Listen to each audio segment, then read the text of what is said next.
Welcome to the Light the World podcast, and I'm your host, LT World. So, I left you off with the introductory podcast episode last time, and now we're jumping into our first, real official, real gritty podcast. But before we get started, I just want you guys to know who I am. I'm a writer. I'm deeply interested in controversial issues and beliefs, and I'm really interested in philosophy and analyzing culture and society as a whole. So therefore, that's just why I'm doing this. That's who I am. And together we'll be striving to understand beliefs and topics better by looking at their history, by looking at both sides of an issue, all sides of an issue, and by really just delving into these philosophies and these theories and these beliefs together as we just explore what the world is trying to tell us and what people believe and really trying to understand other people's perspectives. So please take a listen and enjoy. If you liked what you hear, please subscribe. And before we jump in completely, I just want you guys to know that if you want to check out my writings or you want to learn more about me, you can follow me on Instagram, you can follow me on Twitter, and you can also check out my website, ltworld.info. Thanks. And now, let's commence. So today, on this episode, we're just going to be talking about the background of postmodernism. And I know not everyone's going to know what postmodernism is. There's actually quite a bit of people who even study the topic who, especially when I was doing my research, there's a lot of people who just don't really know how to define postmodernism. It's sort of a very broad concept. It's a very broad topic, and there's many facets to it. So, for instance, postmodernism can be described as an art form. And now, we're not going to delve into postmodern art. I'm not an artist, and frankly, I don't really care that much about the different forms of art, because I know there's modern art, there's postmodern art, there's abstract art. I'm not an artist. I don't really care. There's people who love it, and that's great. Let them talk about it. For this podcast, we're not going to be focusing on the art. We're not going to be focusing on the music, or any sort of entertainment field. We're going to be focusing more on the philosophy. So there's a postmodern philosophy, and even that philosophy is very broad. But it can be kind of boiled down to some facets, and now each person kind of takes it their own direction. But it can be boiled down to a lack of trust in knowledge. There's a lot of people who, in the postmodernists, don't trust meta-narratives. They don't trust the fact that there's absolute truth. They don't necessarily think that truth will benefit society. They think it can harm or benefit society. They, on the extreme form, postmodernists believe that truth is relative, which basically just means that they believe that there is no such thing as truth, that any truth claim is just a power grab, and really that truth is just up to you. You just got to make your own truths, basically. So on the extreme side of postmodernism, you have complete relativism. On the less severe side, you have skepticism, where they just don't trust anyone. They think, well, yeah, there might be truth out there, but no one can really know what is true, and they're just highly skeptical of truth and epistemology as a whole. And as I said, they don't really believe in meta-narratives. They don't think there's an overarching truth for people to pursue. They don't think overarching truths benefit people. They think each culture or each person has their own truth that will benefit them. And therefore, there's no meta-narrative or no large absolute to pursue. They tend to distrust tradition. They don't really like tradition because they often see it as oppressive, or they see it as beneficial for that society, perhaps, maybe, but not for ours. And yeah, they don't believe in universal values. They believe that all value systems are subjective to their culture, to the person, to society. And they often see morals as relative to each individual. And basically what that means, they believe every person makes their own morals, every person makes their own truths, every person makes their own values, and they're influenced by societies and the people around them. But there are actually not really any absolutes, or they're skeptical of absolutes if there are any. So, in broad, that's what postmodernism believes, and that's what we're going to be running with this podcast. Perhaps people have heard different definitions of postmodernism. Perhaps your concept of postmodernism was different, but for this podcast, that's what postmodernism means. That's what postmodernism is broadly, philosophically speaking, and so that's what we're running with here. That's what they assert. So why are we taking a look at it? So before we even delve into the history, what makes postmodernism so important? Why am I spending a podcast episode speaking on this topic, a topic that probably some people haven't heard of, a topic that some people probably have heard of but don't know what it is? But why are we taking this time? And the reason being is because it's very prevalent. I think it's very relevant to our society. I mean, for instance, postmodernism, the term itself, wasn't really popularized until recently. So it was like 1970s, around 1979, I believe. It was popularized by Lyotard, which was a philosopher. I believe he was a French philosopher. And he wrote a work that became relatively popular within the educational sphere. And he coined the phrase postmodern or postmodernism. And that really gave a launching pad for the future to come. And then you start having these deconstructionists come out. You start having like critical theories and all these different things, which have been around before him, but they really got popularized or given a push in a sense during the 70s. So it's very modern, it's very prevalent, and also, as I mentioned, it's the backbone for a lot of different theories and philosophies in the West. So critical theory, for instance, again, it's been around before the phrase postmodernism was around, but it was really given substance because of postmodernism. A lot of critical theories, a lot of deconstructionists use postmodernism as a backbone or as support for why they believe what they believe. And it's just very prevalent in even our ways of thinking, our skepticism, our individual. America is very individualistic. We like our individual values and our individual beliefs, and everything's about us in a way individually. It's less about the community and more about individuals. So yeah, I think it's just very prevalent in our beliefs. It's very prevalent in our society, and it's rather recent. And so that's why I think it's important. That's why I think we should talk about it and actually give it a serious critical look. And you may have even experienced in your own life postmodernism be used in conversation with you. I mean, for instance, have you heard phrases such as, well, that's just your truth, or that's just what you believe, or, oh, that's my truth, my opinion, you can't disagree with that, or your opinion hurts my feelings, like stuff like that. These are rooted in, again, postmodern belief or postmodern thought, a skepticism of truth or a doubting of meta narratives, therefore each person making their own individual beliefs. So before we can really even delve farther into the history of postmodernism or how it got started and really its influence, I suppose you could say, we need to also talk about modernism, because as the name implies, postmodernism implies that it came after something else, post something, and postmodernism. So it came after modernism. Now, as you probably could assume, the relationship between postmodernism and modernism kind of goes hand in hand, but in a way they are complete opposites. So modernism is basically just the opposite of postmodernism.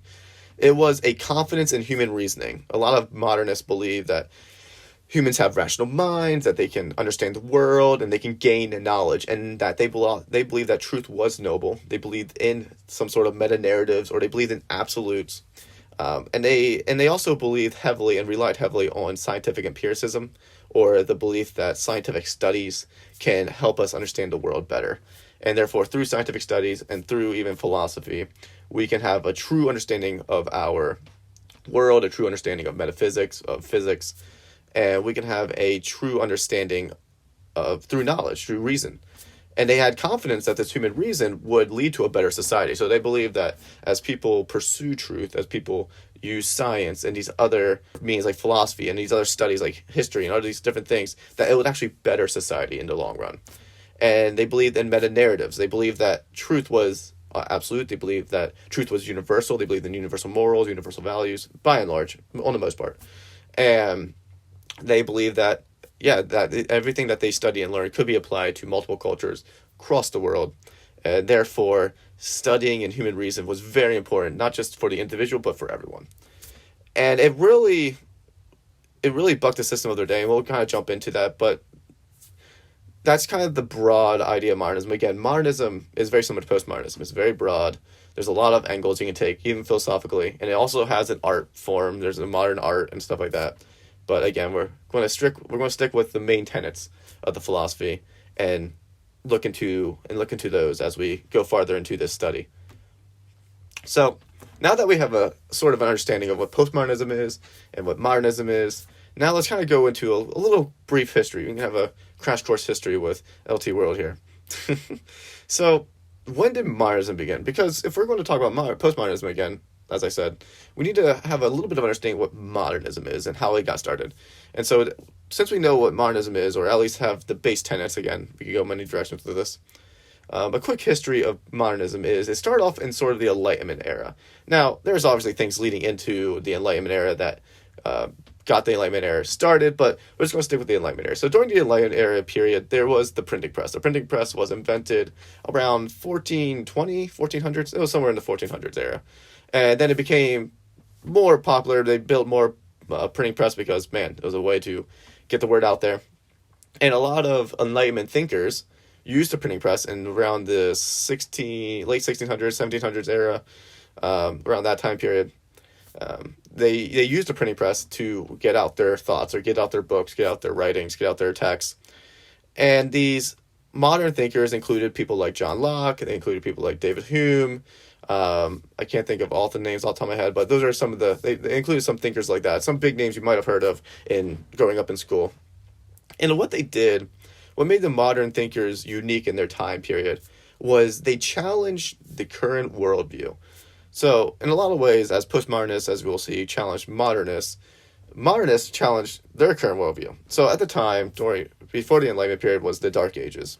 And the Dark Ages, in Europe specifically, was known for feudalism. This idea of the kings at the top, the knights own the land, and then the peasants work for the knights, and then, the knights then give so much money to the king, and that was kind of the system. And then you had the church, and the church was the religious organization that the bishops and the priests had basically almost as much power as the king did. So during that time period, a lot of belief about knowledge was that knowledge was given. A lot of people couldn't read, a lot of people were illiterate. A lot of people basically depended on the church to give them knowledge. They depended on the kings or the dictators to give them knowledge. And they believed knowledge was gained by people giving rather than their own observation. But then the Enlightenment thinkers, using the printing press and reaching out to the people and starting to think for themselves, I suppose you could say, they challenged that thought. They said, hey, every person is a rational being. Every person can use scientific empiricism to study the world. Every person can challenge worldviews. And you can actually think for yourself. You don't need a king to tell you what to believe. You don't need a bishop or a priest to tell you what to believe. You can observe the world. You can use scientific empiricism. You can study these things, and you can know for yourself. And it was supposed to be it really gave a stepping stool for the history to come, the future to come, the ages to come. And that really led to some revolutions. For instance, some people they believe that modernist thought or an Enlightenment period helped start the French Revolution. There was a lot of aspects that go into the French Revolution. This is definitely not the only cause. But they believe that helped with some revolutions, like the French Revolution. It really influenced how colonizing occurred and how colonists practiced their practices. And it really just developed the West. America, for instance, was really founded on Enlightenment thinkers. Benjamin Franklin, for instance, really adored and followed in the footsteps of the Enlightenment thinkers, and therefore a lot of American philosophy, a lot of American texts, and a lot of like the Constitution stuff was built on Enlightenment thought and thinking. So the Enlightenment period established those ideas that there's a rational world, you can understand truth, we'll make ourselves better by understanding truth, and they really bucked the system of their day. And that's kind of why feudalism and all those things really fell out of popularity after several decades then following. Now, we're not talking about modernism, though. We're talking about postmodernism, and modernism isn't necessarily dead, but it's not as alive and thriving as it was, and there's a reason for that.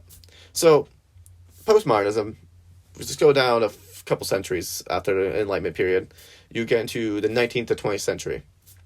Now, during the 19th to 20th century, there was a lot of thinkers and a lot of influencers during this time that changed the flow of thought in the West, changed the flow of thought in the Americas, and really started to put a shift on things. So, in the 19th to 20th century, around that time period, you had Charles Darwin, who studied evolution, and he released his papers on the origin of man. He started talking about this idea of that, hey, there might not be a God.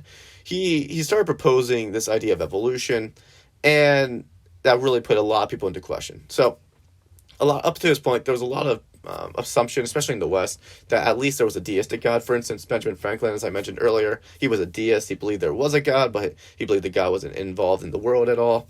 But Darwin, after proposing evolution theory and studying the birds on, I forget what island it was, a lot of people were like, well, if there is no God, that really changes my worldview. If you don't need a God to create the world, if you don't need a God to form your belief systems, if you don't need a God, so forth and so on, well then that changes a lot of things. And so that started to delegitimize for some people absolutes, this idea of absolute truth, this idea that there are universal values, or like we could all just be a product of evolution. And Nietzsche, during that time period, during Darwin's time period, a little bit after, he kind of ran with this idea that, hey, maybe we can't fully understand what knowledge is or absolute truth. And he really questioned, especially in his book Beyond Good and Evil, which I have on my bookshelf back here, but he really questions in his book Beyond Good and Evil this idea of the will to truth, why do we pursue truth, why do we think that truth is going to help us? And he really just questions this idea of why do we pursue truth? And he's like, is truth even beneficial to us? And he kind of proposes this from a very secular mindset, a very atheistic mindset. And these questions and this skepticism, this air of skepticism about theism, about modernism, about Enlightenment period thought, and about this idea of rationality, and we can understand truths, and there's meta narratives, and there's absolute morals that, like, Kant proposed that we have absolute morals. They started to snowball and mix with different philosophies, like Marxist philosophies and other prevalent thinkers.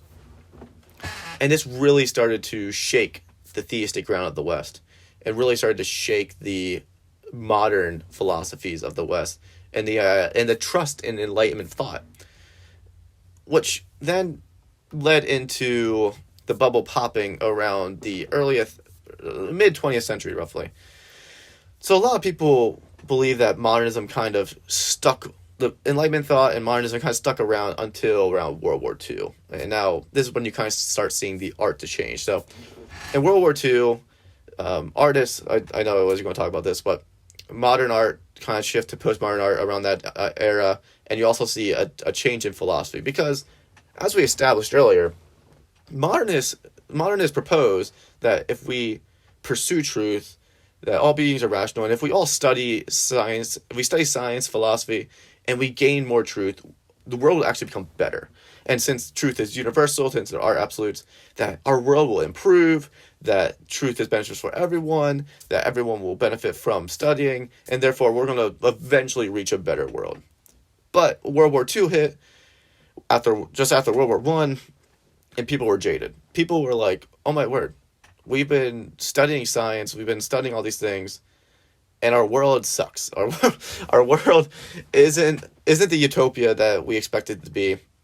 And therefore people started questioning the modern theory, and they started questioning the aforementioned thinkers of our era. And it really raised this idea of, well, are they right? And that's what leads into like people like Lyotard in the 70s and stuff to start saying the phrase postmodernism and start questioning their tenets very heavily. And then this also led into other theories like feminism, critical theory, and deconstructionist philosophies that really just challenged and were skeptical of our modern philosophies in the West. And that was sort of how we got to where we are now then. Because then from the 70s, you got these other theories that became popular, and now the advent of the internet, the advent of technology, everything is available to everyone. I mean, you can go online and you can look up anything you basically ever dreamed of and you can find it. The information age has been both a blessing and a curse in many ways. And so now you see postmodern thought everywhere, and you see it all the time, and it's became very mainstream in news and media. These different theories like critical theory and feminism stuff, they've really just made their waves through the media. That's kind of the general history of postmodernism. So how we got to here, what was modernism, what was the Enlightenment period, what were their thoughts and ideals, and how did we get from the Enlightenment period to where we are now, and what is postmodernism. So we kind of covered very briefly, very quickly, and obviously we didn't hit absolutely everything, but those are the general broad concepts of how we got to postmodernism in our day and age today. And so, again, just to kind of quickly summarize some of what we went over. Modernists, they believe in absolute values. They tend to believe that rationality will lead to better society. They believe that truth is knowable, that we can actually know what is out there, and through scientific empiricism and through studies and through intellectual rigor, we will grow in our knowledge of the world. They believe in the sciences, and they believe in absolutes. And then postmodernism is basically just the opposite. And they're skeptical of truth. They are sometimes even they're relativists in the sense that they believe there is no truth. They distrust meta narratives. They distrust some of the sciences, and they often seek to deconstruct society and to critically eye it up. And now here we are. So next time, on the next episode of this podcast, we're going to be talking about we're going to be talking about the different sides of the issue. We're going to be talking about the people who support postmodernism and the people who don't, and we're going to be basically discussing how they defend it. So we're going to be talking about how do postmodernists defend their philosophy? What do they say? Does it logically make sense? And then we're going to look at the people who oppose it. Now, we're not going to look at strictly modernists or strictly theists or strictly Enlightenment thinkers. We're going to look at just people who just don't believe in postmodernism or challenge it. And we're going to see what their line of thought is, what their logic is, and how they defend what they believe. And then we're just going to compare the two and see which one makes the most sense. Logically speaking, which one really has the better arguments? And we're just going to take a great look at that. And I think we'll have a good time taking a look at it. And this episode was just the beginning. So thank you for listening. If you enjoy this podcast, please subscribe and stay updated on my social media. You can follow me on Instagram at lt_world. On Twitter, you can follow me at ltworld123. And if you'd like to learn more about me or check on my writing, you can go to ltworld.info. And that's me. So thank you for listening. And now, please, go out there and light the world, my friends.